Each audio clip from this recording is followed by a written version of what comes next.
on camera. Today's March 25th, 2016. We're at the Atlanta History Center in Atlanta, Georgia.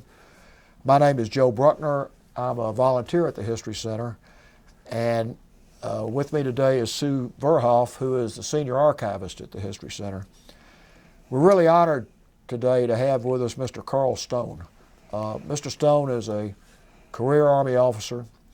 He served in Vietnam, and he's kindly agreed to join us today and talk to us about his military career, but also about his life.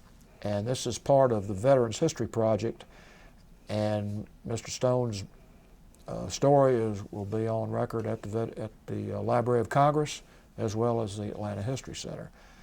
And we're doubly honored today because we've got Mr. Stone's son, Brian, who is also a veteran. He's an Air Force veteran who served in the Middle East and has also recorded his story in connection with the Veterans History Project. We really appreciate both of you being here with us today.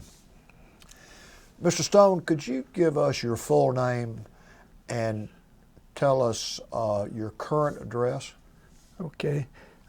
Carl, middle name is Edward, last name is Stone, and currently reside in Athens, Georgia. Okay.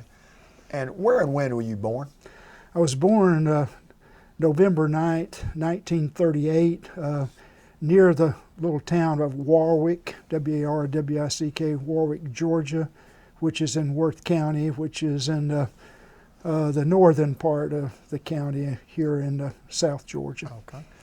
Tell us a little bit about your upbringing. I grew up on a farm. My dad was a sharecropper. His dad was a sharecropper. My mom's father was a sharecropper, and most of my aunts and uncles on both sides were sharecroppers. And we had a very small farm, and it was before the days of mechanization, and we farmed with a couple of mules. I think at one time we had 3. It was a very small farm. We were a little bit different sharecroppers than most sharecroppers in that my mother's uncle was the landowner. That's who we were sharecropping with. He was married to my maternal grandmother's sister, so it was a little bit different situation. But it was tough times, you know. In 1938, when I was born, it was shortly after the Great Depression, and we didn't have much. We grew up very, very poor, and most of my family was not educated. My grandmother, probably the most wonderful person in the world, very important person in my life, could not read and write. You know, she couldn't read her own name. And when we got old enough to go to school and she would get letters, she had 4 daughters and 4 sons, and some of them lived far enough away that they wrote her a letter weekly or monthly. We had the nice chore of reading those letters to her, and one of my early childhood experiences. And we grew up, when I was about 2 years old, we moved from Warwick, Georgia to an address that was Sylvester, Georgia. That's the county seat of Worth County, and we lived there until I was about 8 years old, and then we moved to the third house that I lived in. I lived in 3 houses from the time I was a baby until I was 23 when I got drafted in the Army. And of course, none of these houses had running water. None of them had indoor toilets, and they were sharecropper houses, is what they were, you know. And believe it or not, the middle house that I lived in from the time I was about 2 until I was 8, that house, a part of it is still standing there. The last house I live in burned a few years ago, and of course these houses have been sitting empty for a long time. But amazingly, the barn that was there when I was a child, where the mules were and the hay for the mules and the corn, the barn looks like it did the day that I lived there. When I go back home, I drive by there, and amazingly, that barn is still standing. So, but anyway, we had a pretty tough life, and I didn't get an education either. That's another important thing I'd like to relate here. Is I dropped out of school in the 8th grade, and not because you didn't want an education. You know, I later and very shortly after that learned the importance of an education. But nobody in my family was educated, and when you're sharecropping, the more hands you can put in the field, the better chance you have of improving your life slightly. And from my memory, I know that when I was in first grade, when I came home from school as a 6-year-old, we went to the fields after we came home from school. We changed from our pretty good clothes to our ragged clothes, and we joined the adults in the field, and we did farm work until dark. And then you came home and you fed the animals and you did all the chores you had to do. And what happened was it wasn't that my family didn't want me to have an education. And I might add, I have 2 brothers, one older than me, one younger. Both my older brother got to about the same point in school as I did. My younger brother completed, I think, the 10th grade, and I have 2 younger sisters. And back in that day, even the women or ladies, they usually completed school. Both my sisters did graduate. But as we go through the interview here, I'll come back to the education thing because that's a very important part of my story. So, when you were at that young age, 6, 7, 8, 9, you were coming home and immediately going out to the fields, did you realize how tough that was, or is that just all you knew, so you just figured that's the way life was? Well, yeah, you didn't know any, well, I wouldn't say you didn't know any better. When I started to school, I went first 6 years to a country school. I had 2 teachers during that 6 years. One taught me grades 1 through 3 were all in the same classroom. The second teacher, grades 3 through 6. Actually, when I first started school, I had 3 teachers. One for first and second, one for third and fourth, one for fifth and sixth. But when I moved from second to third, they said, oh, you don't need but 2 teachers. So I stayed with the same teacher. But what was unique, I could see my first, second, and third grade teacher's house from my house. She lived just a short distance away. I couldn't see my 4th, 5th, and 6th grade teacher's house, but it was just over the hill from my house. So they lived on either side of me. Could be good, could be bad. I couldn't do much out of line because, but I pretty soon realized that there were the haves and the have-nots. I mean, so when you say you didn't know any better, well, you probably didn't to a great degree, but at the same time you did, And when I turned 16, well, when I left school, I guess I was about 12, and I worked on the farm until I was 16. And at age 16, I got a job in town with a moving and storage company. Of course, today, I don't think you could get a regular job at age 16. It'd probably violate the labor laws. But I started working for this company, and I was too young to drive, but I rode with an older person driving the truck. We moved people not over the whole United States, but as far west as El Paso, Texas, as far north as Maine, mainly up and down the eastern seaboard. And from the time I was 16 until I was 23, I did that most of that time. Toward the end, I didn't go out on trucks anymore, but I got to see the countryside. There were no interstates in those days, but I saw a lot of the country. And who were we moving? We weren't moving people like me. We were moving people who were professional people, maybe lawyers, doctors, whatever. Yeah. And, you saw the other side of life, so you learned a lot about life that you hadn't learned up until that point. So, well, that had to have a sort of an impact on the rest of your life. Well, it did. And, I learned a lot. And as an 8th grade dropout, when I was working for this company, I was probably the most educated person there other than the people that owned the company. Yeah. And I was maybe a little bit smarter than most of the people that worked there. I don't want to be like Mr. Trump today, but anyway, I was obviously a little smarter because of the responsibility that they gave me while I was working there. Yeah. And they taught me a lot. I learned a lot during that time. Talk about the circumstances under which you went into the service. Well, just before I turned 23, I think it would have been about around the 1st of September of 1961, I received that invitation that you've heard so much talk about.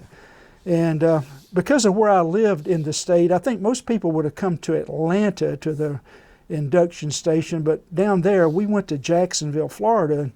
And I went to Jacksonville, Florida with a half dozen other people from my county and from the local draft board. And we went for a physical, and they did some testing, and then they sent us back home. We weren't called up to be inducted. We were called up for our physical and the other things to see if you were qualified to be in the military. And of course, in those days, there was no high school diploma required, so I wasn't disqualified because of that. So anyway, that was the 1st of September, and then about the 1st of December, I got the real invitation to report back to Jacksonville to be there. I left on the 13th of December 1961, and on the 14th of December 1961, we were sworn into the Army. And a little unique side story, they put us up in a hotel somewhere near downtown Jacksonville, Florida, and a group of us, 4 or 5 of us, says, well, let's go to the movie, you know. So we went to the movie, and guess what was playing? It was The Guns of Navarone. Oh. So I'm sure you've all heard of it. It's a very famous movie. It was up for an Oscar that year. I looked it up the other day. It didn't win the Oscar, but it was one of the Oscar nominees that year. But what more appropriate for some young guy going in the Army to see The Guns of Navarone the day before. So anyway, did that get you fired up? Well, I don't know about being fired up, sir. The next day we went back to the reception station, and I don't know, we didn't have anything to do all day. We sat around, we laughed, we joked, you know, and I think from my memory there were 63 of us. And about 5 o'clock they call us all together, and we go into an auditorium or a classroom, and they say, everybody raise your right hand. And up until that very moment, these guys were laughing and joking and having a good time. And when that officer, I don't know if he was a lieutenant or a colonel, I didn't know one from the other. Well, I did really, because I'd moved military people, so I had some knowledge of rank. Yeah. But we were sworn in, and after we were sworn in, all of a sudden there was no more happiness. I mean, I guess everybody decided, oh, we're in the Army now. And a few minutes later, they loaded us on a bus, and about midnight we arrived at Fort Jackson, South Carolina. Well, talk about your experiences in basic, and where you went after that, and what you did. Sure. Well, first of all, let me ask you another question. How did your parents feel about you getting drafted?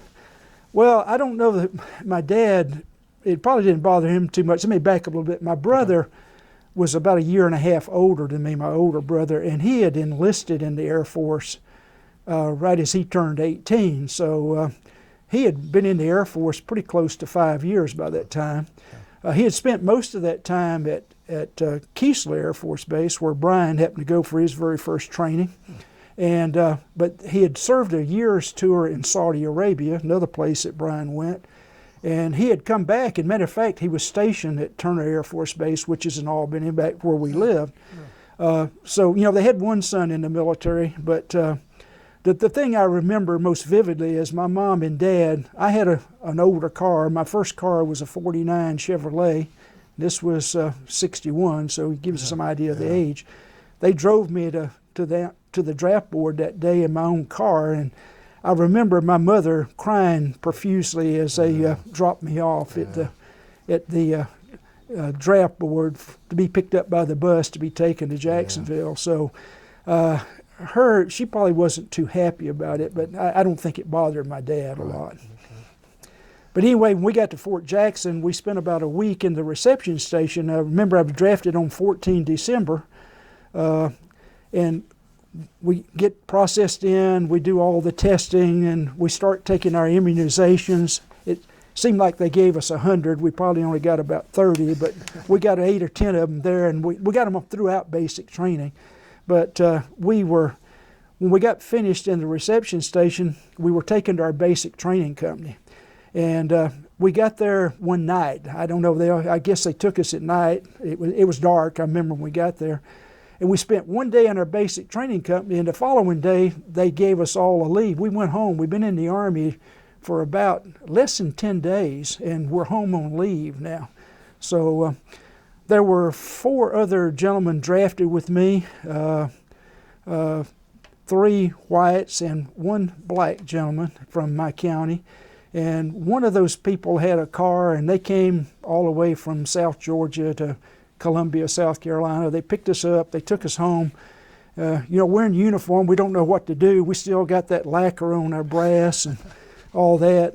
But we were home for about 2 weeks, and then we came back and started basic training around the 1st of January, '62.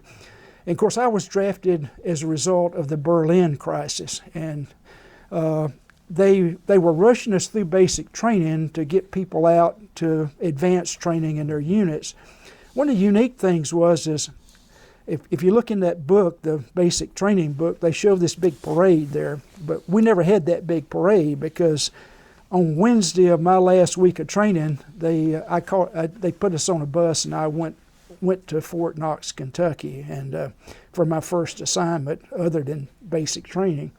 And so we never had the parade. The parade would have been that Saturday, but we had a whole battalion that was basically in the same week of training, so we were all moved the same way. So, but I guess one of the first things I learned in basic training is you do everything as a group. You've been an individual up to this point, but when you're in basic training, everything you do is with those 50 guys in your platoon. We had 4 platoons of 50. My company had 201 people in it, so we had 50 people per platoon.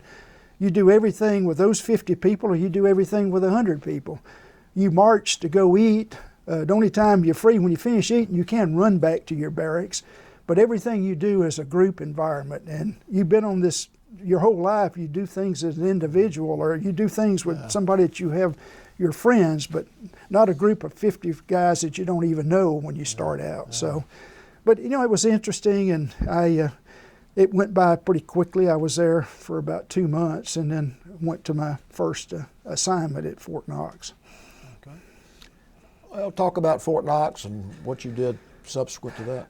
What I did when, of course, I got no individual no advanced training. When I got to Fort Knox, I went to I'd worked for a moving and storage company, and I'd driven a truck very little, a few times. But they says, "Oh, this guy, he's a truck driver." Okay, so I got assigned to the 500th Transportation Company (parentheses car), and the car meant car. And I spent probably most of the first year at Fort Knox driving VIPs, visitors to Fort Knox. We drove everybody in my company. We drove everybody from the chief of staff, from the commanding general, the chief of staff, the G1.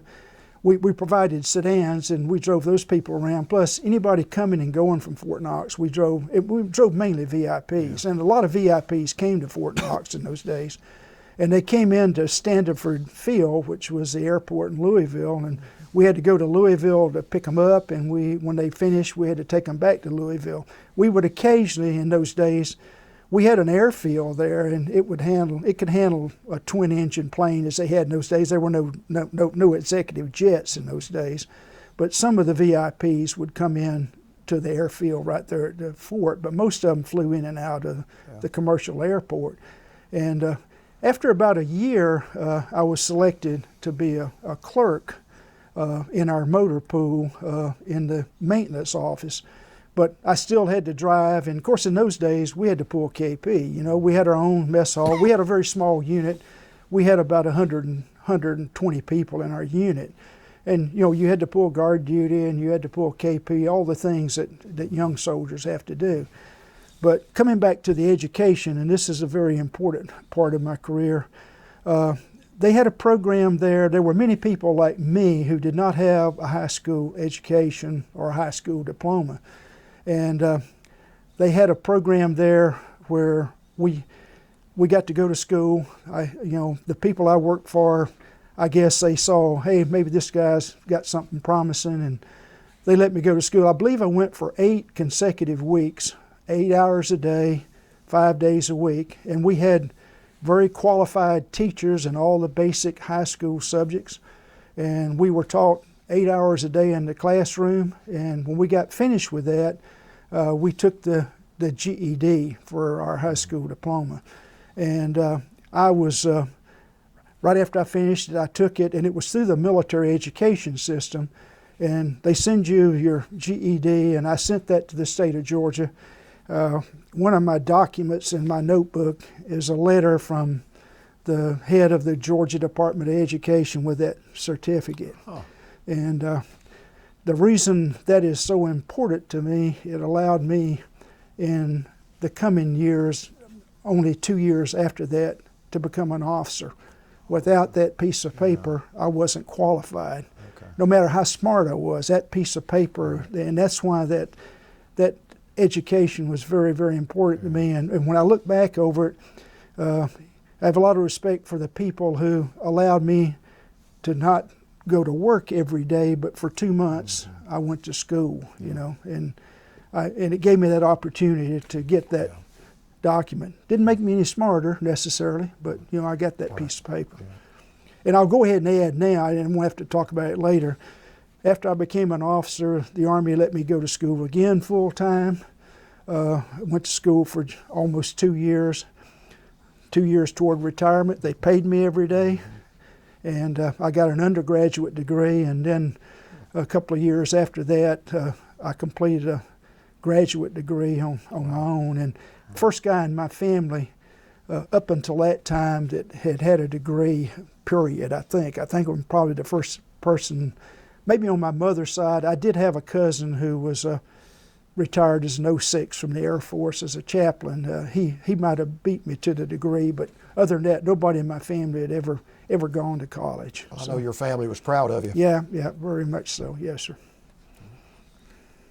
Okay, continue on with your journey.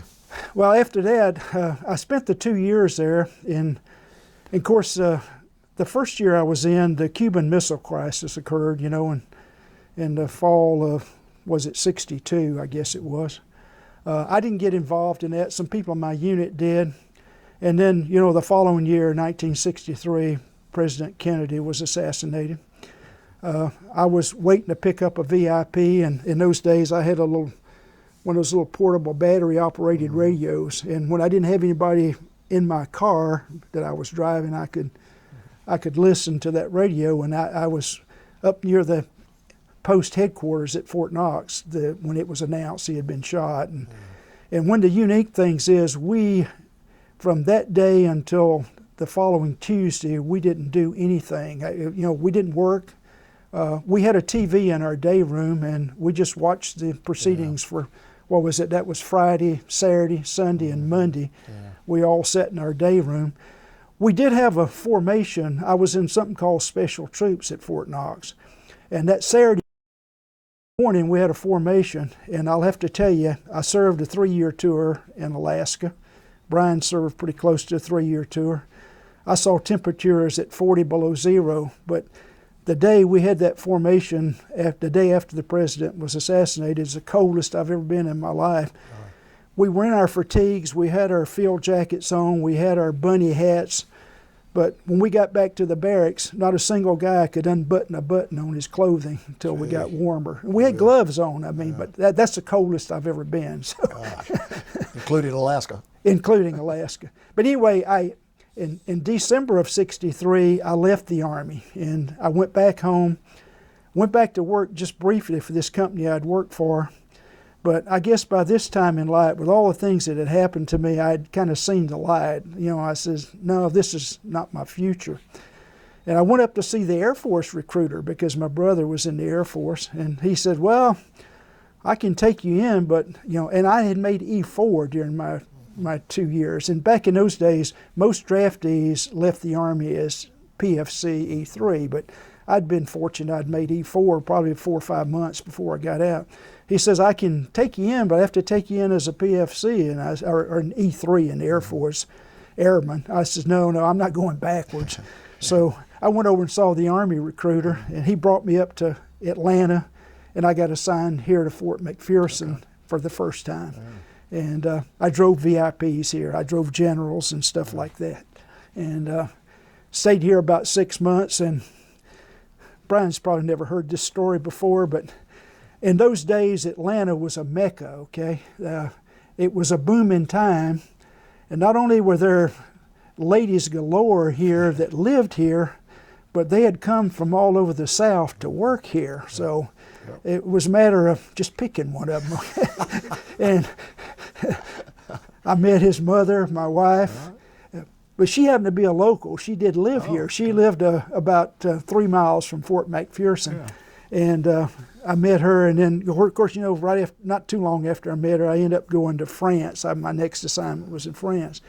But I came home the following year on August 29th of 1965, and my wife and I were married, and her family was a member. It was a big church in West End section of town here, and it was the name of it was West End Baptist Church. We were married in that church, and we flew back to New York about 3 weeks after we were married, and flew back to France where I was stationed. And you talk about young guys and living wild and dangerously. Had no place to live. I had a new wife and no place to go. And I got back over there, and I had worked in the enlisted club to make extra money because, you know, we didn't make a lot of money in those days. And the guy that ran the club also ran the officer bulletin, which was, we had a big hospital. This was in the ComZ, as it was known in those days. They'd built a permanent hospital, but there were other things housed in that hospital because they didn't need it for its intended purpose.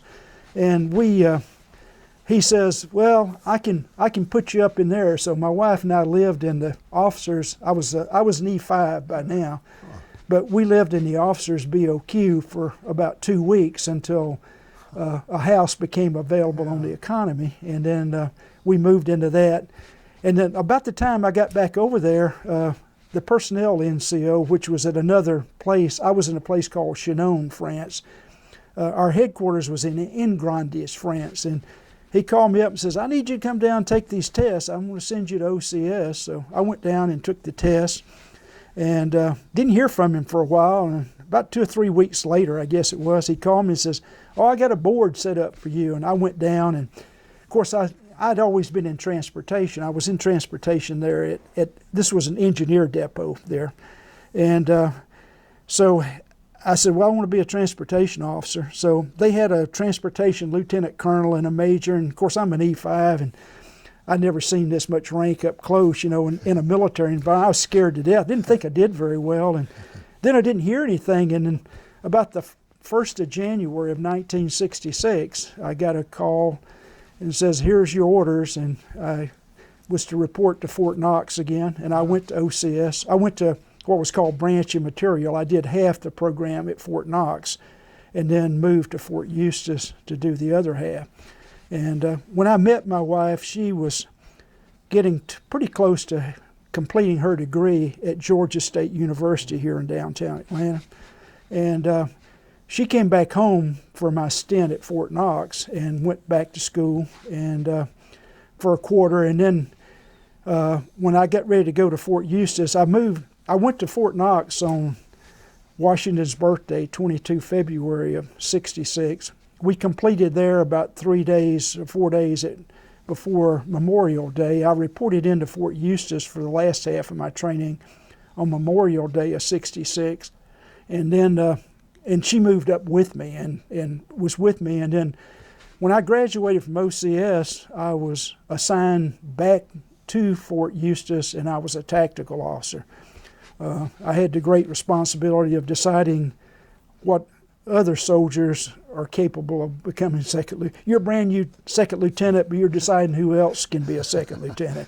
So pretty responsible job, fun job in a lot of ways, hard work, you know. But I know OCS was, I did a lot of the same things in OCS that I had done back in early 1962 in basic training. You know, it's kind of a waste of time in a way because, you know, you go back to the rifle ranges and you go back for CBR training, the stuff you've already done, you know, but you do a lot of that, but you do a lot of other things too, you know. So, but anyway, I was at Fort Eustis as a tactical officer for just about a year. And just before I left there, Brian's older brother, Michael, our son that lives in California today, He was born on April 29th, 1967 at the Fort Eustis Military Hospital.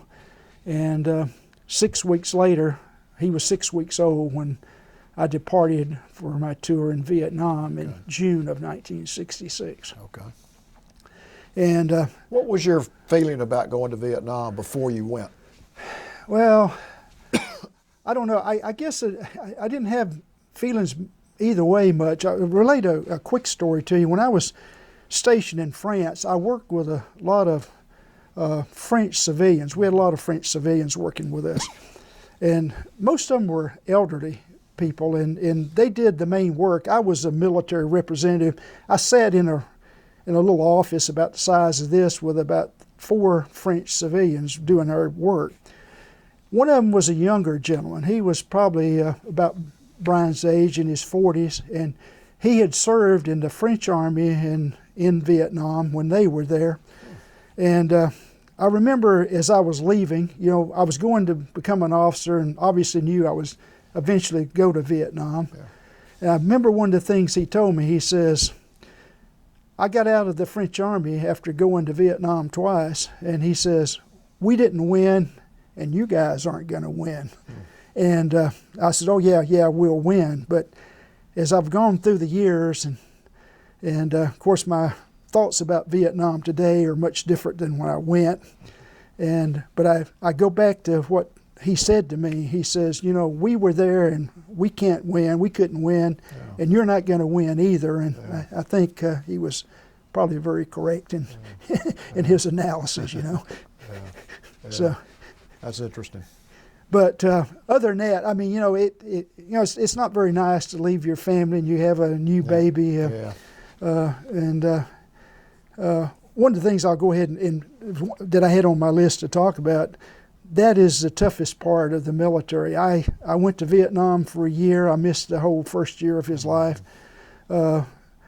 When Brian was born at Fort Stewart in July 11th of 1969, he hadn't been born when I went to Vietnam. But when they were 6 and 4 years old, I went to Korea for the first time for a whole year. And then when they were 18 and 16, I went to Korea again for a whole year. And then I had a number of jobs where I traveled a lot, and I went to some short training courses. When I say short, a month or 3 weeks, 4 weeks. And but that's one of the toughest parts of the military, is being away from your family. You never. Yeah. I don't think there's any other occupation where it's such a predominant part of your life. So. But when I got to Vietnam, I went to. I was in a place called Vung Ro. It was a port. We supported a place that went by the name of Tui Hoa. There was a Army General Support Group there. There was a Tui Hoa Air Base there, and it was a small port as ports go. We could handle 2 deep draft vessels, ocean-going vessels at one time. We could handle barges and landing craft all at the same time. And I was in the 119th Transportation Company Terminal Service, and that means it's a stevedore company. Your job is to unload ships. I got to Vietnam a month or so before I was eligible for first lieutenant, and I got promoted right after I got there to first lieutenant. The company commander was a captain, and I was the executive officer and a platoon leader, both. I had a dual title. And I was the executive officer of this company for the whole year and a platoon leader. And we unloaded ships 7 days a week, 24 hours a day. We worked 2 12-hour shifts. We started at 6 in the morning and worked to 6 at night, or you started at 6 at night and worked to 6 in the morning. And there were no days off. You worked 7 days a week. When I first got there, we were unloading a lot of construction materials, lumber, steel bridge beams, and concrete and asphalt. But shortly after I got there, we started to receive mainly Air Force ammo. To this day, I cannot believe that one Air Force base and one fighter wing could drop that much munitions, but we unloaded ammunition 24 hours a day, 7 days a week for most of the year I was there. At times we had 20 and 30,000 tons on the ground, and that's a lot of ammo. You stack it as high as you can stack it with a forklift. And we occasionally got Army ammo, but predominantly it was Air Force ammo, and that went on for the whole year I was there. Our company was large. It was we had 322 men in the company, and 323 men and 5 officers, and we were at full strength most of the time.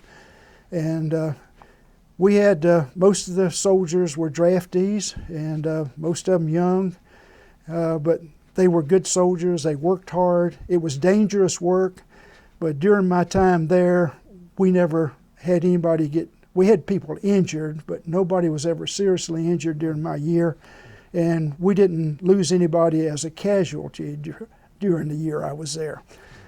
But you know, we were support troops. My last night in my unit, we were attacked. We were attacked with a mortar attack, mortars and rockets. They fired tons of them into the port. The ammunition, we had mainly, the Air Force used mainly 750 and 500 pound bombs. And they also had napalm, but they're not fused, so, you know, they're not easy to set off, okay? And luckily they didn't set any of it off. If they'd set some of it off, it'd have blown the whole port away, you know? But we had a first aid station. It was a little building about as big as this room. It took a direct hit. There was nobody in it. We got attacked at night. And that little aid station was splinters the next morning we got down there. And of course there were 6 people killed that night. There were numerous people wounded. I could have hit every guy with a pebble that was killed. I guess sometimes fate's with you. There was a Navy Lieutenant J.G. He and I used to eat meals together. Of course, the way we worked, 1 month you worked nights, 1 month you worked days, you alternated. He worked days all the time. He was killed that night. He was from Mobile, Alabama.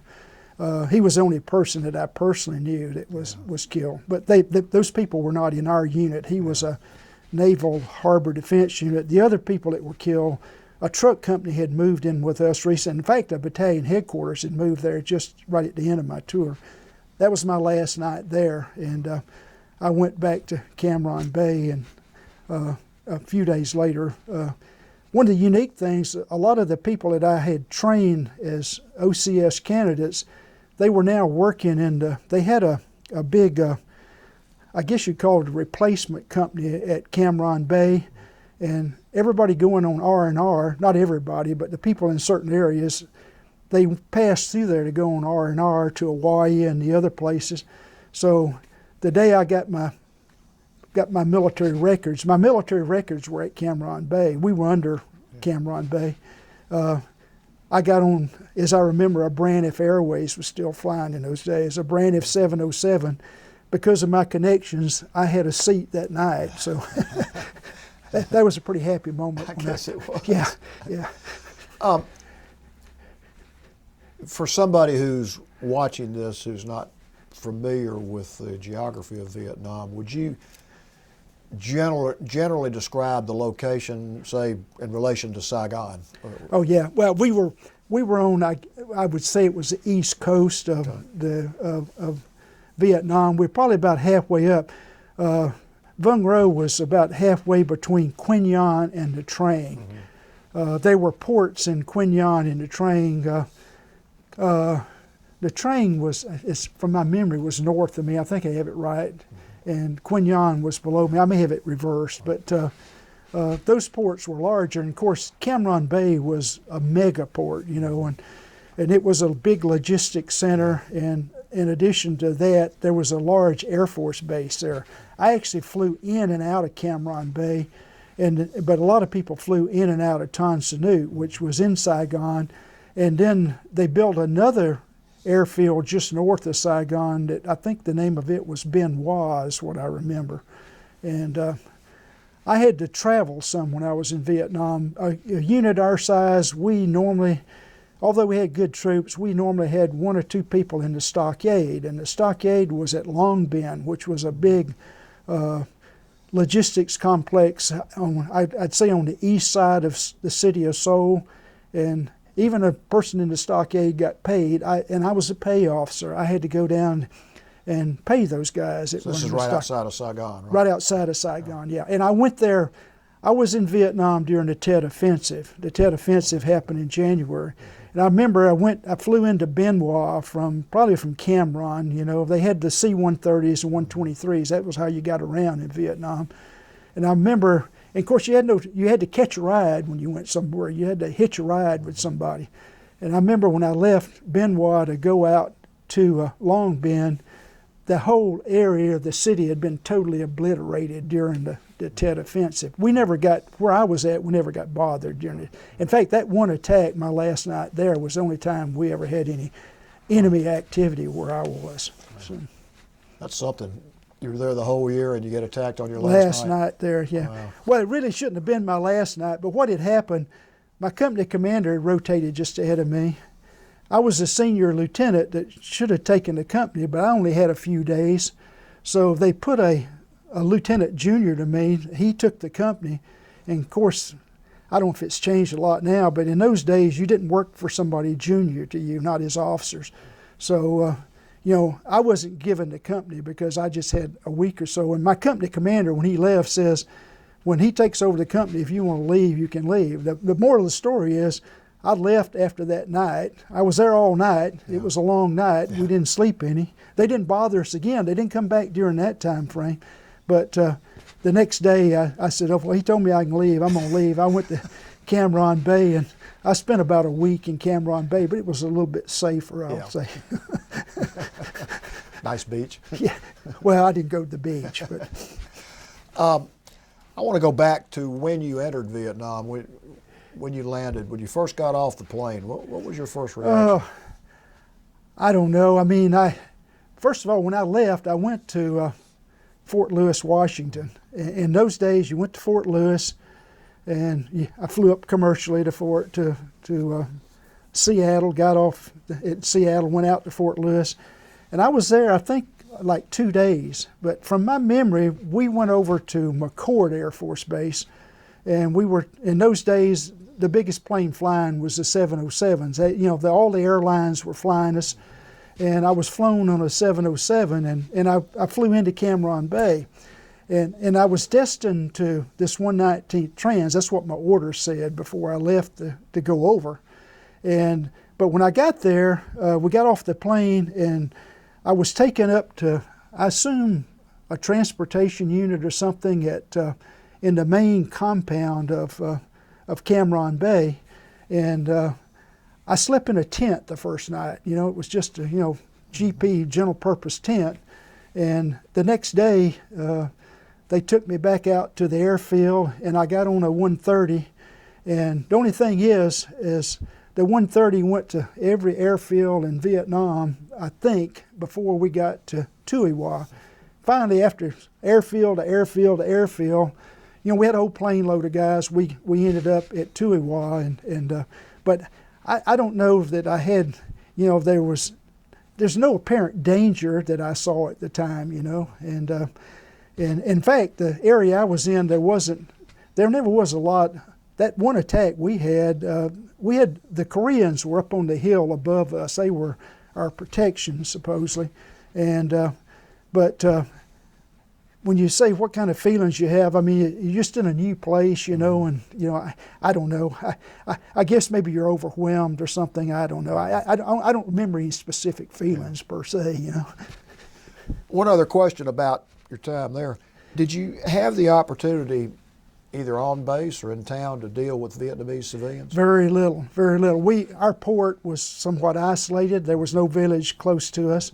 The little town outside of Tuy Hoa, I think it went by the name of Phu Hip. There was a little village there, but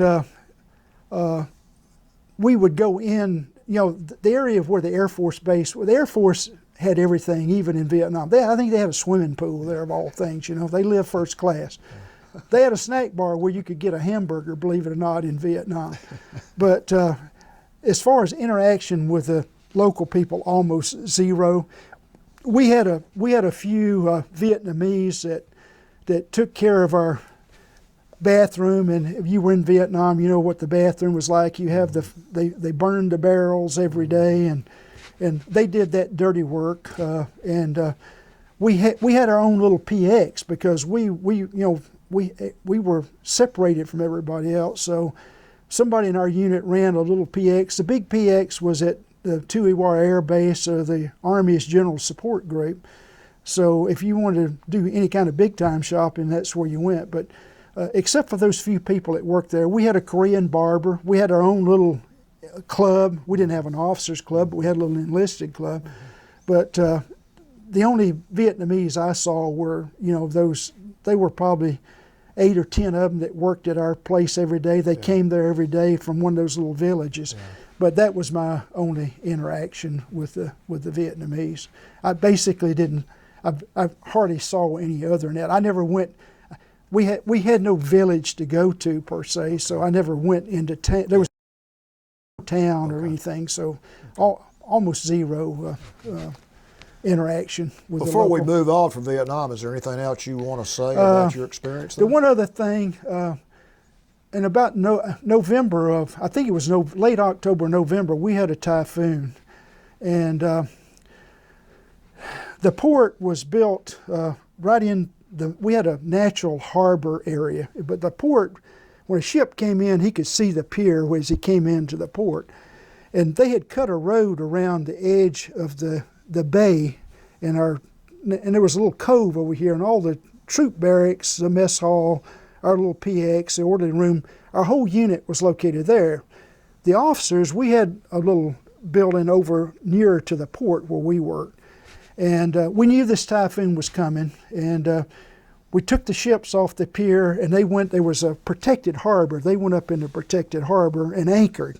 And it hit us early in the morning. And my company commander, I lived in one building, he lived in a building next door, but I was in the building with him, and we could see the sky through the corners of the wall as this building's moving. But those buildings stood up okay, but kind of in the middle of the storm, my company commander and myself and his driver and one of the communications persons was in his Jeep. I was in the back, and the comm guy was in the back. The driver was up here. My company commander was here. We got about halfway around our unit, and these waves, these 40, 50-foot waves were coming in. They were coming in up over the road, okay? And I saw the danger, and there were boulders falling down off the side, and there's a big mountain here, steep mountain. And I told my company commander, I said, we got to get out of here, and I jumped out of the Jeep, and he jumped out.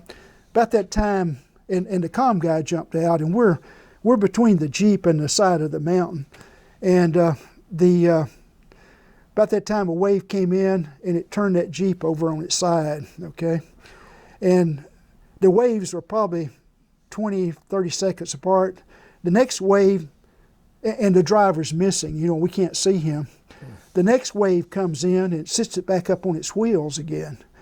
And he told us later that when that first wave turned it over, he was hanging onto the steering wheel like a fish, And we ran down there and grabbed him. And the good thing about having the comm guy with us, he had strung a comm cable higher up on the edge of that mountain. We climbed up that mountain to get away from those waves. And then we had to go probably a quarter mile. We were about halfway between the port and our company area. And we had to climb along the side of that mountain. But, he had been up there putting that cable up there, and he led us around. And that was the closest I come to getting killed. Wow. And part of the story is my original wedding band, when I got to the unit, it wasn't there anymore because, we were soaking wet. And yeah. We were grabbing onto trees and limbs because we're climbing alongside of a mountain. Jeez. And but about a month later, my wife met me in Hawaii with our now 8.5-month-old son.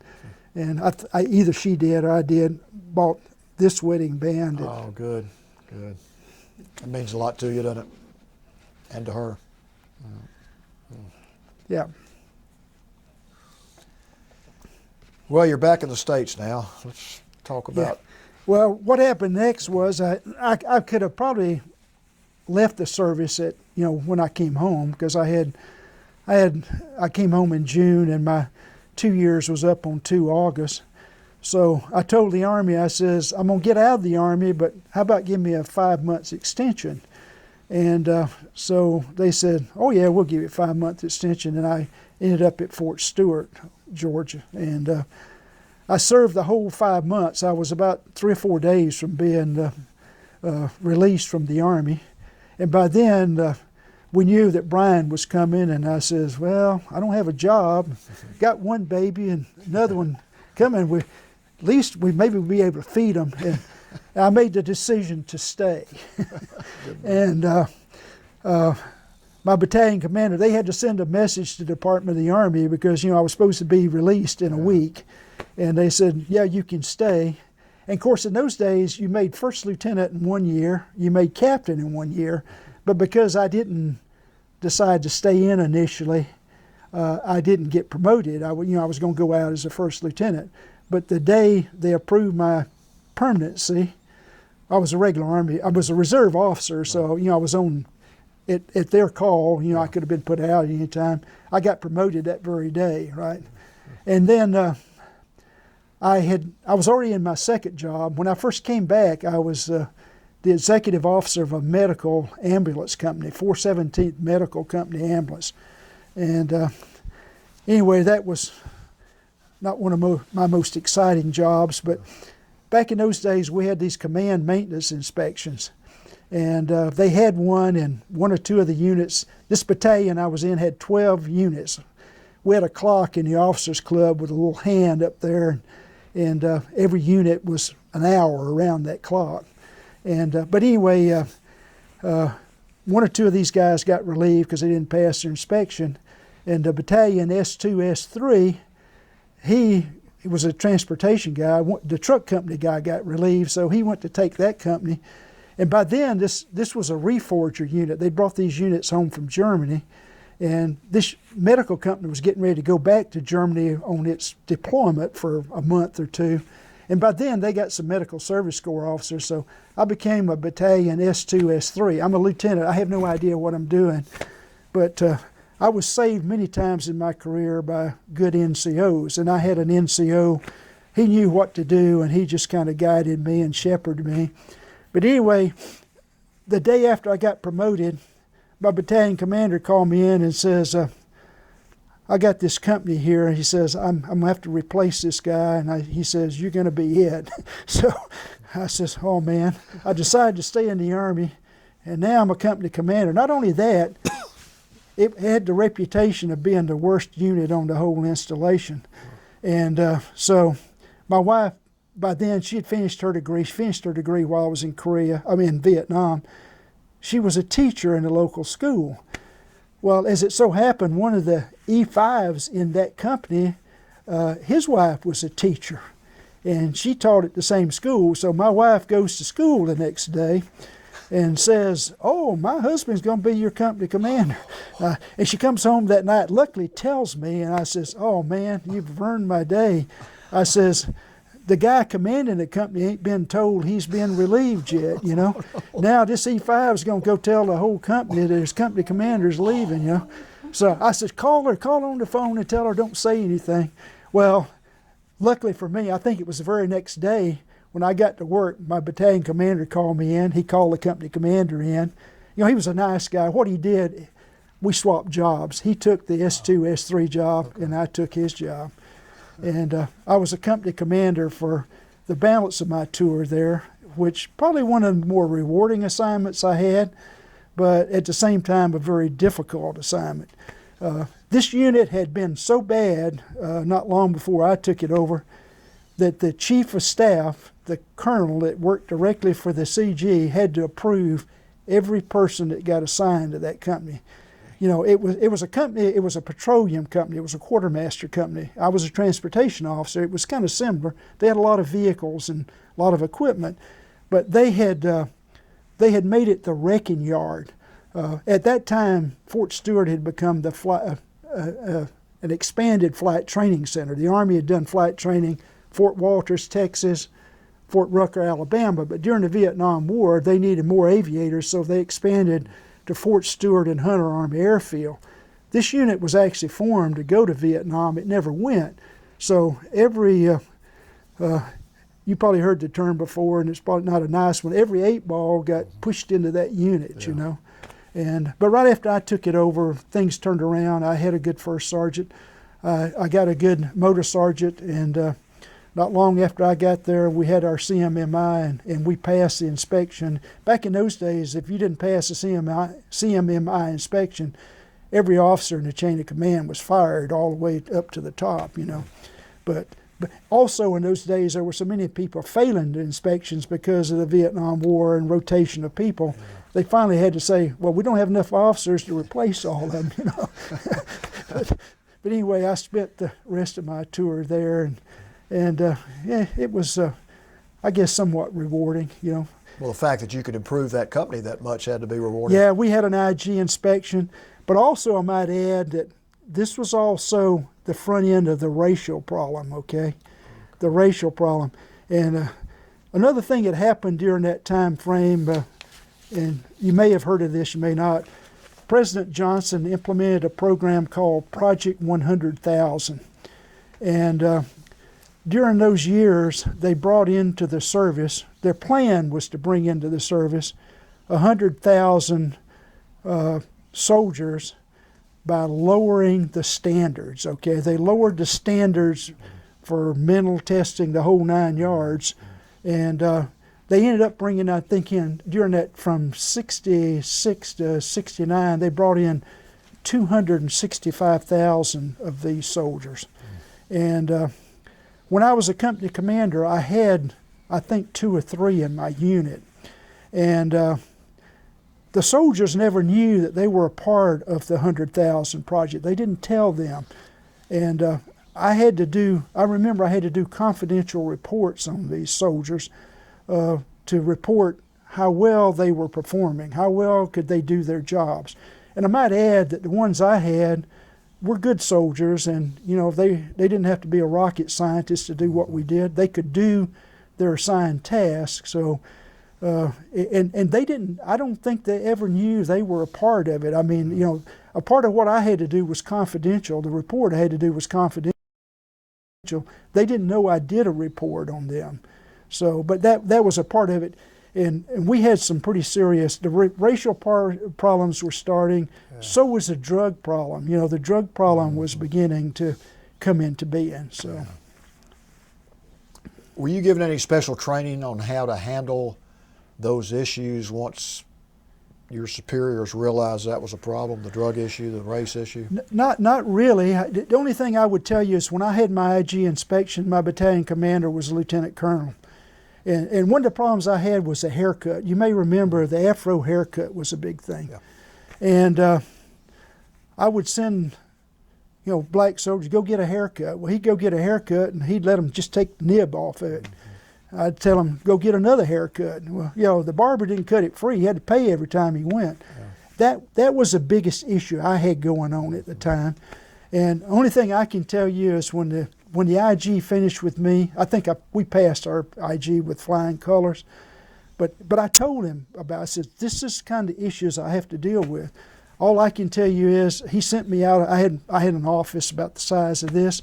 He sent me out of the office and he sat down with my battalion commander and they had a discussion, and I don't know what they talked about.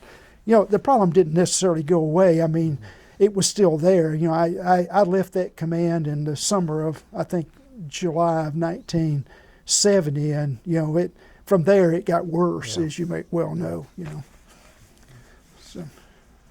Okay, we'll continue on with where you went. Well, when I left there, I went to my advanced course. That was my next thing. I went to Fort Eustis for that, and of course, they hadn't started the reduction in force yet, but it was just around the corner, and the truck company commander next door, I remember he was a TC guy, and that was where I was supposed to go when I first went there. But you know, I didn't. I ended up doing something else for a while, and he and I both were OCS graduates, and we started taking college courses. I started taking courses from Savannah State University. Took college courses from the University of Georgia Extension, and then went to the advanced course. And we were in the advanced course. A part of our curriculum was to take courses. If you had a degree, you had to take advanced courses. If you didn't have a degree, you had to take undergraduate courses. And they had a contract with William and Mary in Williamsburg, Virginia, and I took courses from there. And then when I graduated from my advanced course, I asked to go to school. That's when they let me go get a degree. We moved down to Fort Monroe, and I lived at Fort Monroe, and I went to, at that time it was Hampton Institute. It was a predominantly black university, but I think at one time we had close to 200 Army and Air Force officers there who were getting undergraduate degrees. And so I got my degree there, and that's when I thought I was going to Vietnam, and they called me one day and says, you don't have to go to Vietnam if you haven't made plans you can't change. I said, I can change any plans. So they offered me Fort Sam Houston, Texas, and Fort Bliss, Texas. And I said, well, Fort Sam I like better. Next day, I had a civilian assignment officer at that time, not a military. Most of my assignment officers were always military. He called me back the next day and says, oh no, the one at Fort Sam Houston was filled yesterday. Well, in officer vernacular, somebody looked at my record, no, I don't want that guy, you know. So they offered me Fort Bliss. I went to Fort Bliss. When I walked into Fort Bliss, the personnel officer said, what are you doing here? I said, I don't know. I suppose you're supposed to have a job for me. Well, they had no transportation jobs, you know. There were no transportation jobs at Fort Bliss. And at the same time, the 3rd ACR was moving from Fort Lewis to Fort Bliss. And what's the ACR? Armored Cav Regiment. Oh, yeah. It's a separate unit. It's brigade size Army, okay. Huge unit. And actually, I made a trip out there. And a little side story, my first encounter with back in those days, you know, you were having the hijackings of planes. And they had the FBI agents, right? They were doing the things, they were in the airports.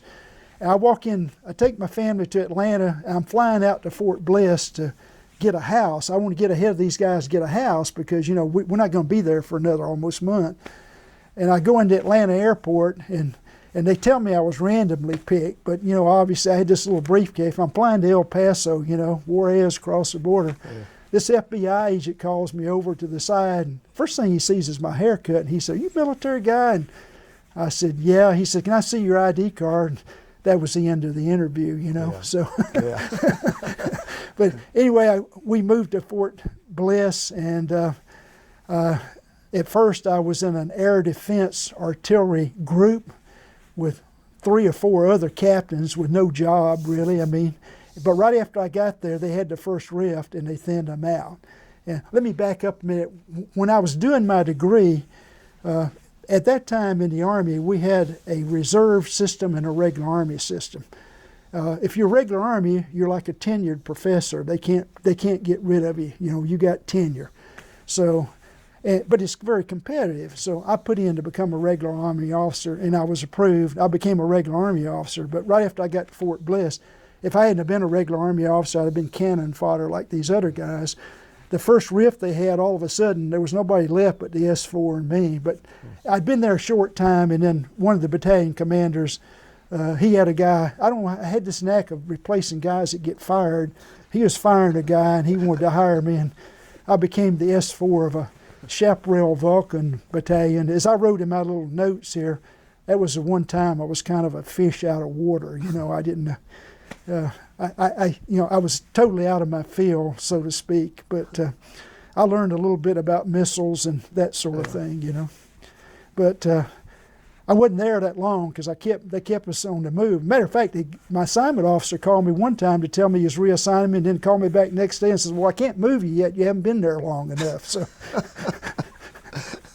but then. You had to have a sense of humor, right? Well, yeah. But my next assignment was they did call me in December of 73 and says, "You're going to Korea." That was my first trip to Korea. But en route, you're gonna be a race relations officer because the racial thing had come undone by this point. The Department of Defense had established the Defense Race Relations Institute at Patrick Air Force Base. That was the only good thing. It was in the wintertime. It's nice and warm at Patrick. You know, it's next to the Space Center. So I went to that course and was trained there for, that course was 2 months long, and then specifically to go to Korea to be a race relations officer.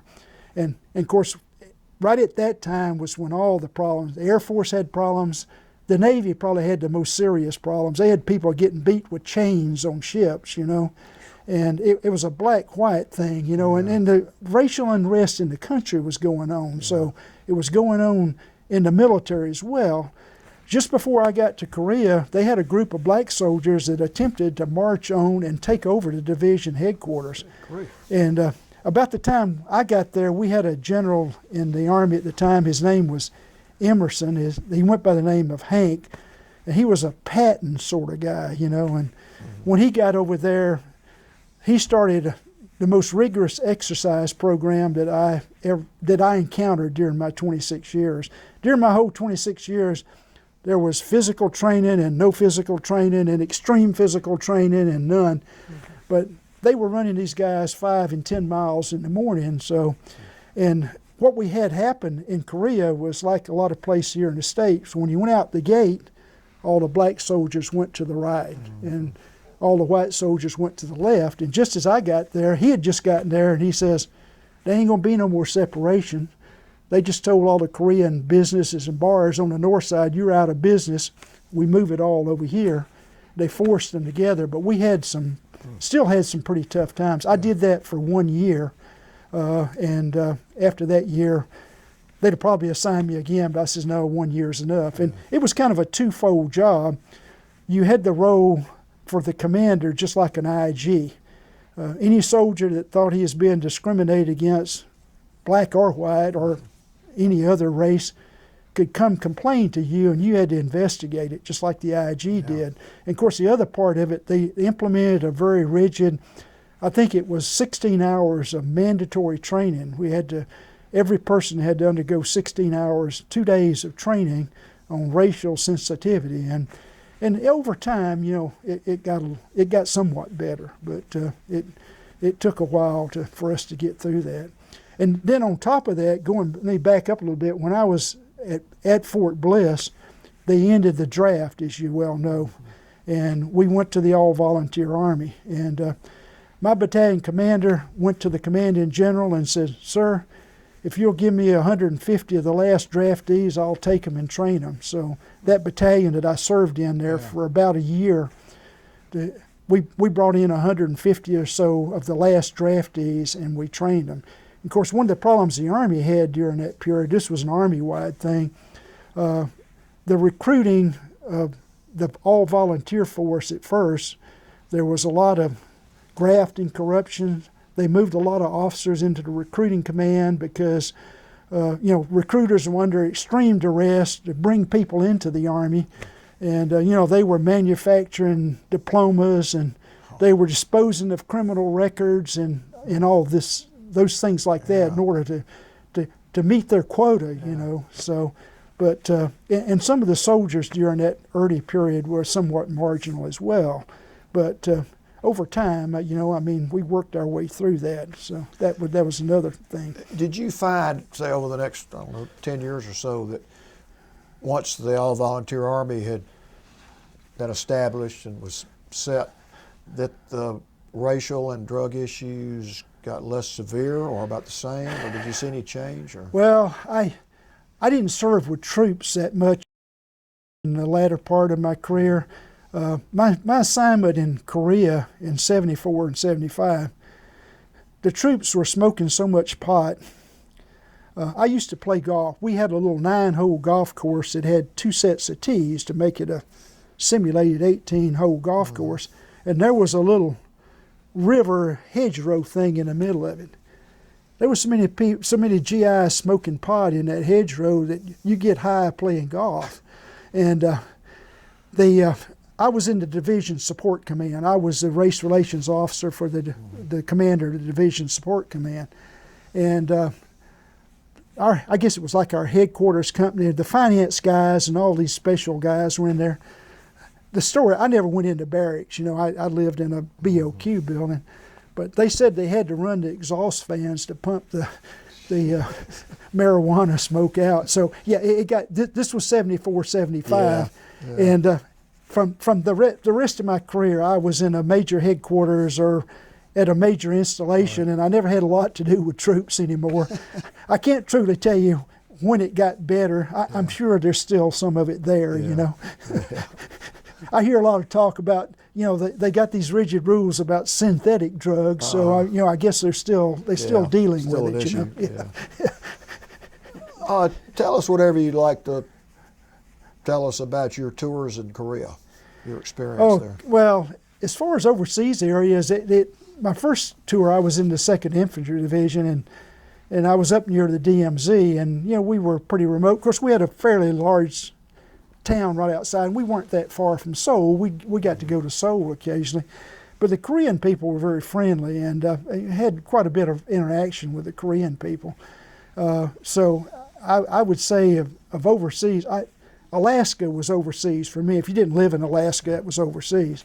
I served in France, you know, 20 years after World War II ended, and you know, the average French person was very friendly toward us. We had a parade once in the city of Tours, which was a big city, and we were in our combat gear, helmets and all that. And I remember the older French people running out into the formation to hug us as we're trying to march down the street. That was the French, you know. Of course, we got thrown out, you know, 2 years after I left there. We were tossed out. But in Korea, the people were very friendly. And then my second tour in Korea, that was right at the end of my 26 years, the year before my 26th year. I was stationed in Seoul, so a lot more interaction with Korean people. Our secretaries were Korean. We had Korean staff members. I was a part of the joint headquarters there. And you know, we're right in the middle of Seoul, so you know, that was the Korean people were very interested, very friendly. They became a little more antagonistic. I went over for Brian's promotion in 2001, I think it was, and that was the only time I went back to Korea. I never went back to Vietnam, by the way, and I have no desire to go back. My good lieutenant friend that I became friends with, who served with me there, he and his son went back about 5 years ago. He sent me the pictures. They toured the places, the whole country of South Vietnam, but I don't have any desire to go back there. But in Korea would have been my favorite assignment. I did go to the Middle East, TDY, a number of times. Talk about that a little bit. Yeah. In my last assignment, I was back at Fort McPherson at 3rd Army, and we were the Middle East Force. We were part of the Central Command at MacDill in Tampa. And at that time, this was before the first Gulf War. I retired in 87, so I was out before the first Gulf War. We did an exercise 1 year in Egypt. We were supposed to do it in other countries. We were supposed to go to Sudan 1 year because that whole area was ours. But they were having a horrible famine in Sudan, so we never went there. The exercises I did were in Egypt, and then the alternating years we did exercises in California, mainly Southern California, but all over California.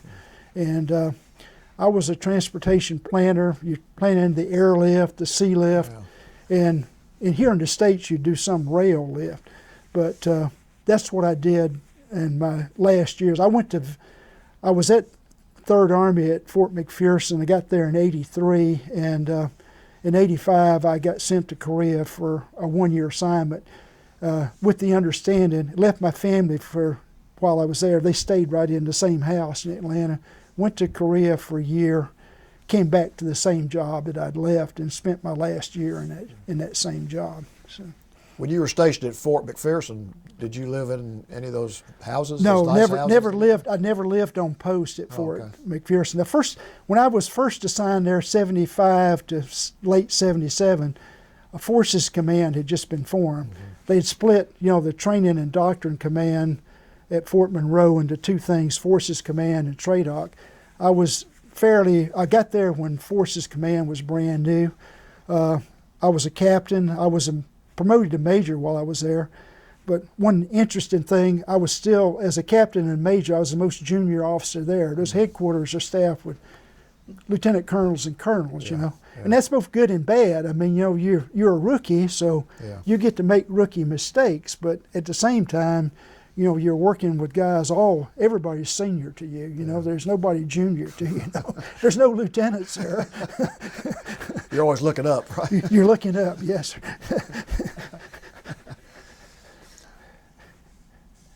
So when did you leave the military? Left on August 31st of 1987. Okay. And I was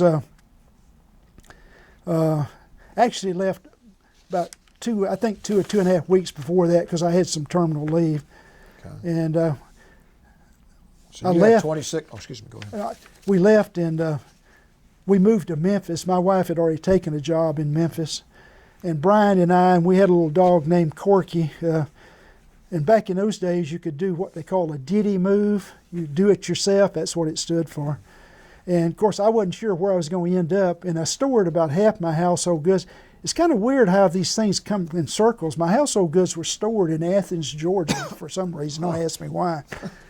But we took the rest of it in a truck. Brian and I went to moved to Memphis, Tennessee, and I don't know, I think a week or 1 week, excuse me, 1 week later, I took Brian to VMI to drop him off. And then he was there for the next 4 years. And of course, our older son was at Georgia Tech here. So I left one here in Atlanta, and he stayed with his grandparents in the summer. Of course, he lived at Georgia Tech while he was going to school. And one of the nice things I got to do after I was retired was I commissioned both of my sons as officers in the Air Force. Boy, So that had to be yeah, two proud moments. yeah, and of course Mike, they're 2 years apart. Mike was commissioned 2 years ahead of Brian, but he didn't go on active duty until about 3 months before Brian. They went on, well, before Brian got commissioned. Brian had to wait a year before he went on active duty. But they both, then when Brian graduated after his 4 years, I also commissioned him. So Wow. pretty Proud, happy moment. proud papa. Yes, sir. And Tell us about anything you would like to share and have preserved on this in this story about what you did after you got out of the military, in addition to what you've talked about. Just anything that you want to share. After I retired, we went to Memphis, and my wife did a couple of different jobs there, and we lived there for 12 years, and then I about 3 years before we moved back here, I went to work for IBM, and IBM closed our place in Memphis, and my wife being from Atlanta, they offered to move us here. We moved back here to Kennesaw, and we lived here in Kennesaw for the next 15 years. Okay. And I worked for IBM until about 3-4 months before I turned 65, and I retired. And I bought a motor home actually before I retired, the first one, and we started traveling. And of course, our older son served 4 years in the Air Force. He served all 4 years at Norton Air Force Base in San Bernardino, but he never returned. He moved to the Silicon Valley, and he's been working for computer companies ever since. He still lives there. But we drove that first motor home after we retired about 40,000 miles, and then we bought a big motor home, which we still have. We've driven it 50,000 miles. We've been, I guess, to all 50 states in the two motor homes. Yeah. We've been to, I think, all the national parks except 2. We're going to do those this year, Olympic and Cascades. We've been to all the others. We've been to some of them numerous times. My favorite is Arches. I've been there a mere 4 times. We've been to the south rim of the Grand Canyon twice, to the north rim once. We've driven all the interstates east and west. We've driven now 2 or 3 of the old highways like Highway 50, and we drove Highway 50 all the way from Shoals, Indiana to all the way to Reno, Nevada, and we've actually driven it over the mountain through into Sacramento as well, through Lake Tahoe, coming this way. So we've got to do a lot of fun things. When Brian was at Cal Berkeley, we spent all 4 winters there. We were there when our grandson was born, and spent 6 months out of the year there. And in about a little over a month, we're going to head out that way for maybe one final time. I don't know. I'm not sure. Well, you've lived life to the fullest, haven't you? Yes, sir. We have, and I owe a lot of it to the Army. You know, Yeah. what the Army did for me, and the Army is a part of our bigger government, and what the government collectively did for me. And without getting too political, I don't have any reason to take my government back. It's been pretty good to me, you know. Yeah, that's well said. Yeah. And I had a good career. You know, I think the good part of it all is that we, both my sons and I, we've served collectively 50 years, 26, 20, and 4 for a total of 50. We all came out in the way we went in, probably a lot better persons, all 3 of us. We didn't get hurt, we didn't get injured, and for that I'm very thankful, because as you well know, we have a lot of guys that aren't with us today, and a lot of them that are here get severely injured, and you know we haven't had to suffer through any of that. So it's been very good to us, you know.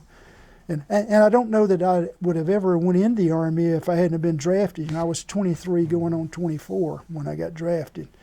And I made a lot of friends through the years. And one little quick story, my bunkmate for my 2 years when I was a draftee at Fort Knox, a little German guy, came over from Germany when he was a teenager, went to high school here. He was a draftee. We lived together for 2 years, best of friends. I hadn't seen him since December of 1963, and in the spring of 2004, I spent the weekend with him some 40 years after we had served, and you know, pretty special. But at the same time, back when I was at Fort Knox, when I was a draftee, you become good friends with people, because we lived in open bays. We didn't have rooms. And I remember that there were 6 or 8 of us at every meal. We all gathered around the same table. You know, we'd have to make room for 6 guys or 8 guys around a 4-man table, because we were friends and we did things together. But except for that one person, I've never met any of those people since the day I last saw them in 1963. Now, I do occasionally run into an officer or 2 that I knew here, you know. And one other thing, I had a unique career in that I had 4 assignments with one general that I worked for. I worked for him in 3 of those 4 assignments. One of them I didn't work for him, I supported him. And kind of the moral of this story was, when I went to work for him, he was a 1-star and I was a major. And I retired as a major and he retired as a lieutenant general. Wow. But he always treated me with dignity and respect. And I think he appreciated the work I did, because I could be in a room full of colonels. When we'd be in a meeting, he would always ask me my opinion. I could give him my honest opinion. Yeah. And amazingly, none of their colonels ever bothered me, whether it was in agreement with what they said or not. So well, that's a good leader to have, to follow. Isn't it? Right. I want to be sure, before we finish, that you get a chance to show us anything in these, particularly your picture. Oh, okay, sure. In these books. And while you're looking, I also want to give Sue and Brian a chance to ask any questions that they want to ask. Or I think I'm good. anything. I'm good, yeah.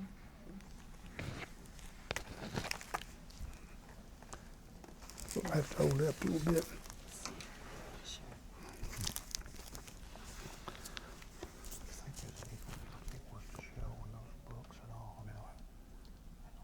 Focus here. All right. And point, if you can put your finger, Mr. Stone, on where you are. There you are. You're That right one. there. Yeah, that one. Gotcha. Awesome. Okay. Is there anything else in either one of those binders or books on the table that you want to show? Or you don't have to, but if there's something you want on there. Let me just, give me just a second here. These were books that were done. This one was done when I was a race relations officer. This one was on my last tour. I don't know what it is about Vietnam, about Korea. They do these books. It's kind of an annual thing. I don't know if you want to do it. Yeah. Wow, yeah, I got to get that picture. Awesome. Yeah, that's great. And I'll tell you what, why don't we do, I got the other one here when I was, I'm going to leave this book with her so she can. Oh, okay. Well, we can do that. I taught school for a year too. I skipped over that. I was a high school ROTC instructor for a year, but Love that. not a very memorable experience. I had just left the Army and I was in Memphis, Tennessee, okay? And wasn't a very great school. It was an okay school. There were worse schools than the one I was in. But I'd left an environment where you didn't tell. I never had to tell people what to do. You asked them to do it, and they did it. And this was an environment when you asked them to do something, they always said, why? Why do you want me to do that, you know? Quite a change. And I couldn't deal with it. So I was there for a year, and I decided life is too short. Yeah. But I have a tremendous respect for teachers and professional educators and principals and what they do, what they have to do for a living, you know. Is there anything else before we finish that you would like to say or put on the record? One other thing I would say, I think my enlisted experience, I was an enlisted person for 4 years, and I went from private to E5. I think that was very instrumental during my time as far as understanding soldiers, from the ground up. I think that's probably probably the most important things I learned, because young soldiers have to do a lot of grunt work that's not very pleasant, but when you've been there and done that, I think you have a better understanding of it. And I don't know, I'm one of those guys today. I think the young soldiers, airmen, Marines, sailors, and Coast Guardmen, they're so much probably better qualified than we were in our day. They're a lot smarter. And we travel today. We stay at military bases all the time, and they're very smart, articulate, and they have a lot of young ladies that we had very few women in the service in my time. Yeah. But when you go in the gate, they see your ID card and it says you're an officer, and they salute you very crisply, and of course my attitude about that is the return salute is more important than them saluting you. But in recent years since we retired, Brian mentioned this earlier in his interview. Do you miss it? Well, I moved away from it. I was here in Atlanta. I moved away, so I got away from it. I wasn't anywhere close to it anymore. But since we've been traveling, I've been back with it. And when you're in an RV park on a military base, who's there? They're either active or most of them are retirees. So you're back to it again. So that's been a big plus, I would say. Yeah. Brings back a lot of good memories, doesn't it? Right. Yeah. In fact, I went to.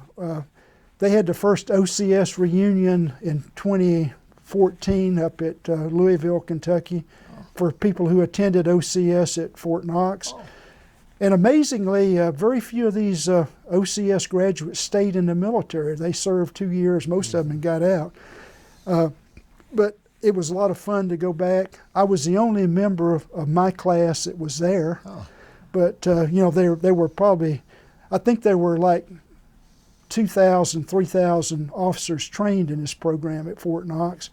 And we're having another reunion this year in San Antonio. Good. And I'll be planning to go to that on the way home from our trip. So, Well, I can't tell you how much we appreciate you coming in here and telling your story. I mean, you're a definite self-made man, almost like the American dream. I mean, you were it's true. a sharecropper. Yeah. And Yeah. you worked your way up. Yeah. Didn't just get a high school education. You got your college degree. You Right. True. got a master's. I mean, Yeah. that's And something one of the other side note, I worked on when computers came out. We bought a computer right away. We had one right from the beginning, and my in my last tour in Korea, the Army had just bought all kinds. They bought computers and plotters, and they bought stuff we had absolutely no use for. But I was the guy that knew the most about computers, so I got even more training. That's how I ended up working for IBM. You know, I did some other things I didn't mention that in between. I worked some. I did a number of different jobs. I taught school for a year. I worked in a computer environment for 1 or 2 years, and I worked in retail sales for a year or two, mainly associated with computers. Mm-hmm. But the training that I had received while I was in the Army was instrumental in allowing me to do that, you know. Well, you obviously have a lot of talents, and I think leadership is one of the stronger ones, Thank you. obviously, for what Sure. you've done. And I mean, just the fact that you've continued to live an exciting life after you got out of the military Sure. and after you retired. You're seeing 50 states, and you're Yeah. all over the country, and I mean, you're living life to the fullest. Yeah. And what you Yeah, I did- just wish everybody in America could get to see just some of the national parks. I Yes. mean, how many people have never seen any of them, you You're know? right. You're so right. They're beautiful, and you're right. Every American should see them. Of course, you know, Ken Burns is Yeah. doing the Vietnam movie. Mm-hmm. Hoping I don't croak before I really want to see Yeah. his take on that. I Yeah, mean, that'll be he interesting. did a great job on the World War II and He did. a lot of other things. But Yeah. I think it's supposed to come out next year is what I'm believe reading. it is. I think it's a little bit behind schedule. But Yeah. I read somewhere recently where it's going to be like 7 or 8 parts of 2 hours each. Yeah, that'll be interesting to watch from our perspective. Yeah, yeah. Well, thank you again Yeah, so much, sure. and thank you for what you've done for our country. I mean, you served Sure. our country for a long time, and I can't thank you enough for what you've done for the country and what you did today, coming in here and telling your story. Sure, thank you. Thank you.